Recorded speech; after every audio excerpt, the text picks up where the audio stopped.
Amém. E glórias a Jesus. Meus irmãos, vamos ao Salmo, né?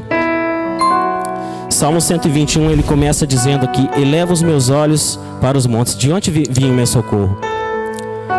A minha tradução tem um ponto de interrogação no final. Talvez uma outra tradução, aí a corrigida fiel, tenha um ponto final. A tradução certa é um ponto de interrogação. Esse salmo aqui é um salmo de romagem, é um salmo chama salmo de degraus, cânticos de subida, porque é um cântico, é um salmo onde um povo de Deus cantava para ir para Jerusalém, pelo menos uma vez por ano.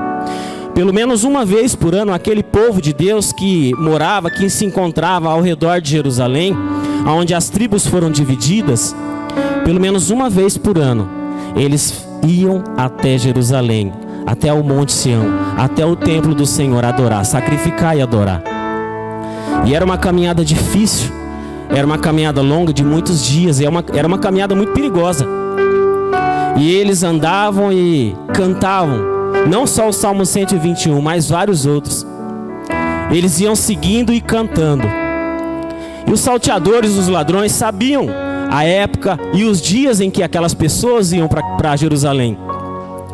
E muitos dos ladrões armavam emboscadas para roubar, às vezes até para estuprar as mulheres. E de tanto essas pessoas passarem por essas dificuldades, animais, leões, ursos, chacais, o salmista, ele faz uma pergunta para o Senhor. A gente não sabe quando que foi escrito. Talvez no meio da caminhada esse salmo foi escrito, durante os dias de caminhada. E o salmista, ele eleva os olhos até a direção do monte e diz assim: Senhor, eu elevo os meus olhos para os montes, de onde virá o meu socorro? Talvez uma pessoa desacreditada, com medo, eu creio que entre o 1 e o 2 ele deve ter orado ao Senhor, porque o verso primeiro é uma pergunta, mas o verso segundo é uma afirmação. O verso segundo ele diz assim: o meu socorro vem do Senhor que fez os céus e a terra. Ele coloca um ponto final. Então talvez depois de uma oração ele crê que mesmo diante das dificuldades, que mesmo diante daquele caminho difícil, o Senhor é quem protege ele. O Senhor é quem faz com que ele chegue até aquele monte para adorar. E ele continua dizendo aqui, mas o verso 3 é o próprio Deus falando. Deus, ele fala assim: não deixará vacilar o teu pé. O teu pé. Aquele que guarda não tosquenejará. O Deus de Israel, o Deus de Andradino, o Deus da minha casa, o Deus da tua casa, ele sempre está nos dizendo: ei, eu não deixo o teu pé vacilar, eu não tosquenejo, eu não durmo, eu não cochilo. Eu estou de dia e de noite protegendo você no caminho. Eu te protejo nas dificuldades do caminho. Então, como a Kátia disse aqui, não pare de fazer aquilo que o Senhor mandou você fazer. Uma das ordenanças do nosso Deus é cultuar a Ele, é adorar a Ele em comunhão junto com os irmãos. Nós gastamos às vezes 10 minutos para ir aqui até o culto, né, até a igreja. Aquele povo gastavam-se dias, às vezes eram saqueados, às vezes alguns não chegavam nem vivos até o monte. Mas eles não deixavam de ir adorar o Senhor. Eles não deixavam de ir adorar o Senhor, confiando na proteção e na provisão do nosso Deus. Esse verso segundo aqui, ele diz assim que o meu socorro vem do Senhor que fez os céus e a terra.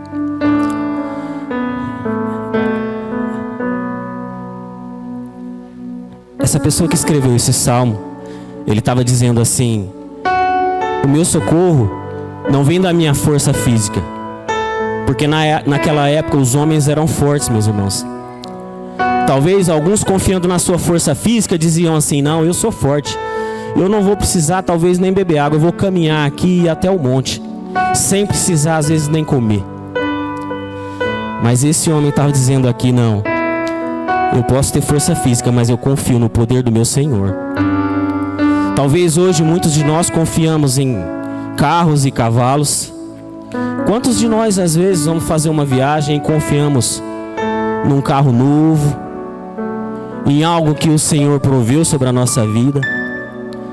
Mas quantas vezes nós vemos nos noticiários pessoas morrendo em acidentes violentos com carro novo, com veículos do ano? Talvez alguns desses colocaram a força naquilo que tem. Talvez alguns colocam a força naquilo que sabe, na inteligência que sabe. Mas no meu e no seu coração, esse verso 2, ele tem que ser cravado de dia e de noite. O meu socorro vem do Senhor que fez os céus e a terra. O meu socorro não vem de um carro novo. O meu socorro não vem da minha força física, da minha inteligência. O meu socorro vem do Senhor que fez os céus e a terra.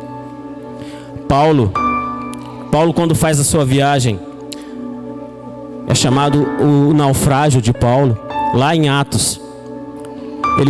Ele vai como um prisioneiro. E ele começa aquela viagem, aparentemente uma viagem tranquila, uma viagem sem problema. Mas o vento começa a soprar, o mar começa a se revoltar, e aquelas águas davam de lado daquele barco. Aliás, era um navio muito grande. Era um navio que provavelmente carregava trigo. Era um navio que carregavam 276 pessoas. Então era um navio grande. Mas havia um homem que não confiava no navio, havia um homem que confiava no Senhor, Paulo. Quando aquele mar começou a se revoltar, as pessoas começaram a atirar fora, às vezes até os tesouros que haviam naquele navio, aquele trigo que havia naquele navio. Mas havia um homem que confiava na presença do Senhor. Havia um homem, e eu quero ler isso para os irmãos, não precisa abrir. Lá em Atos 27, olha o que um homem fala no meio de 276 pessoas adoradoras de outros deuses. Ele se levanta, ele levanta a voz e ele fala assim: mas agora, lá no verso 22, Atos 27, verso 22, diz assim: mas agora vos admoesto que tenhais bom ânimo, porque não se perderá a vida de nenhum de vós, mas somente o navio. Porque esta noite um anjo de Deus, de quem eu sou e a quem eu sirvo, esteve comigo, aleluia, dizendo: Paulo, não temas, importa que sejas apresentado a César, e eis que Deus te deu todos quanto navegam contigo. O Senhor, ele apareceu para Paulo em forma de anjo e disse assim: Paulo, fica tranquilo, porque ninguém vai morrer nesse navio. A palavra de Deus discorre aqui e diz que do navio não sobrou nada, só sobrou tábuas velhas quando ele foi lançado à beira de um penhasco, mas nenhuma vida foi perdida. Porque havia um homem que não confiava naquele navio, havia um homem que confiava no poder do nome do Senhor. Era um homem que confiava no poder do nome do Senhor. E nós vamos seguir esse salmo. E o salmista diz, lá no verso 5 assim: o Senhor é quem te guarda, o Senhor é a tua sombra, à tua direita.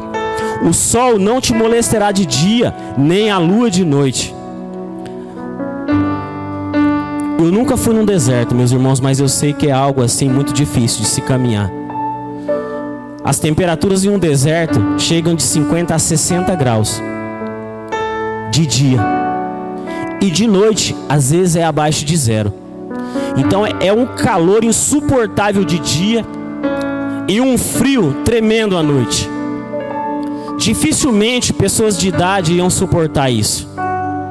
Mas o salmista está dizendo aqui, fazendo uma analogia lá atrás com o povo que perambulou no deserto, aonde O Senhor colocava uma nuvem, uma coluna de nuvem protegendo o povo de dia do calor e uma coluna de fogo protegendo do frio à noite.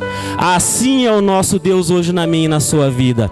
Nós não vemos a nuvem, mas há uma nuvem de proteção sobre a minha e sobre a sua vida.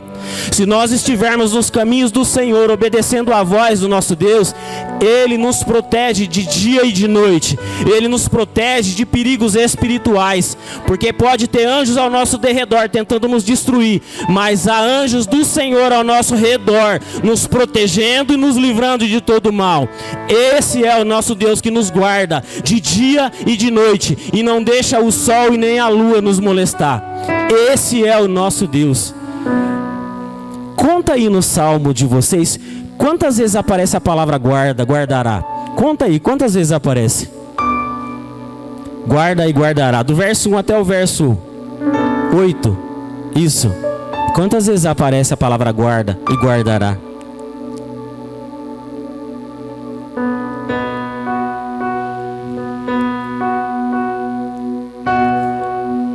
Oito vezes. Verso 2: não deixará vacilar o teu pé, aquele que te guarda. Aliás, verso 3. Verso 4: eis que não tosquenejará, nem dormirá o guarda. Verso 5: o Senhor é quem te guarda. Verso 7: o Senhor te guardará. Ele te guardará a tua alma. Verso 8: o Senhor guardará. O Senhor aqui, Ele está falando de um jeito para que eu e você entenda que Ele nos guarda, que Ele guardou, guarda e vai guardar a minha e a sua vida em nome de Jesus. Então não pare de crer que o Senhor está contigo. Não pare de crer que o Senhor é na sua vida. Não pare de crer que o Senhor é na sua casa, na sua família. Às vezes as dificuldades vão aparecer, vão, assim como nesse caminhar aqui. Eles estavam indo até Jerusalém, de ano em ano, todos os anos. Eles saíam da onde moravam e iam para Jerusalém adorar. Nessa caminhada até a volta de Jesus, nós também temos dificuldades. Nós também temos ciladas às vezes do inimigo, mas Ele nos protege, Ele vai nos proteger em nome de Jesus. Então creia que Ele é comigo e com você. Ele provê a proteção. Ele provê comida na minha e na sua casa, Ele provê proteção na minha e na sua casa também. Ele é o Deus da provisão. Você crê nisso, igreja? Você crê nisso como crente, igreja?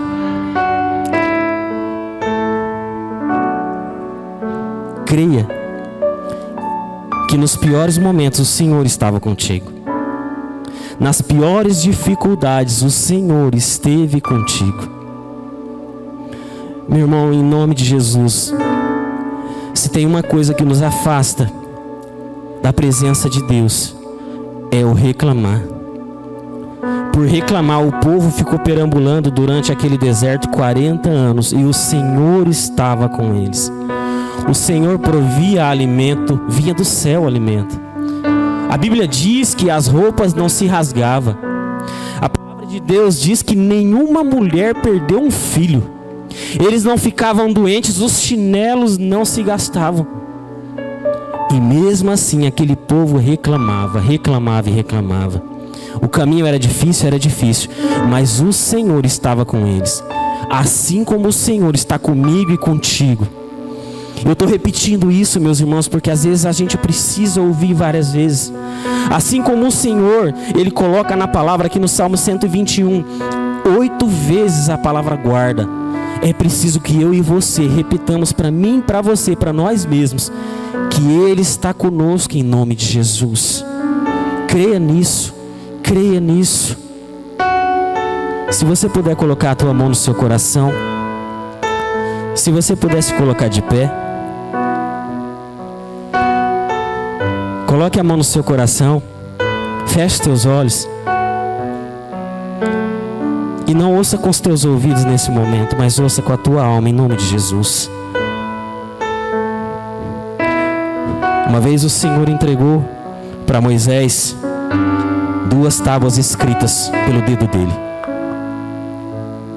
Deixa o dedo de Deus escrever no seu coração esse salmo hoje.